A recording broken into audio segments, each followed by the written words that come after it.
তো হ্যালো বন্ধুরা, কেমন আছো? আজকে আবার একটা নতুন ভিডিও নিয়ে চলে এলাম তোমাদের সাথে, দেখতেই পাচ্ছ। আর আমি রয়েছি তোমাদের সাথে সুলতান ব্লগস। আজকে কিন্তু আমাদের মাঠ চলে এলাম। আর মাঠে আমাদের কিন্তু ধান অল্প হয়েছে, ঠিক আছে। তার জন্য আমরা জোড়ানে চলে এলাম 10 কেজি ইউরিয়া।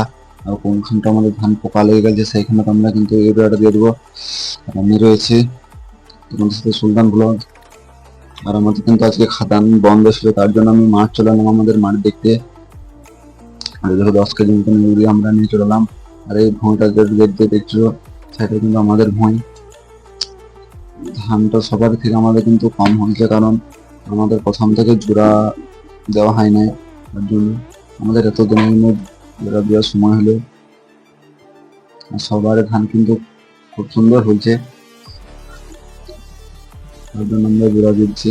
আর ভিডিওটা কে কোথা থেকে দেখছো কমেন্টে জানাও। তোমরা জানো অবশ্যই আমি টকলাইনের কাজ করি, কিন্তু আমাদের এখন বন্ধ রয়েছে, তার জন্য মাঠ চলে এলাম। আর ভিডিওটা ভালো লাগলে ইউটিউব চ্যানেল থেকে দেখলে চ্যানেলটা সাবস্ক্রাইব করবে, ফেসবুক পেজ থেকে দেখলে ফেসবুক পেজটা ফলো করে দিবে, ঠিক আছে। দেখো দারুণ কিন্তু লাগছে, বলতে পারো, ঠিক আছে।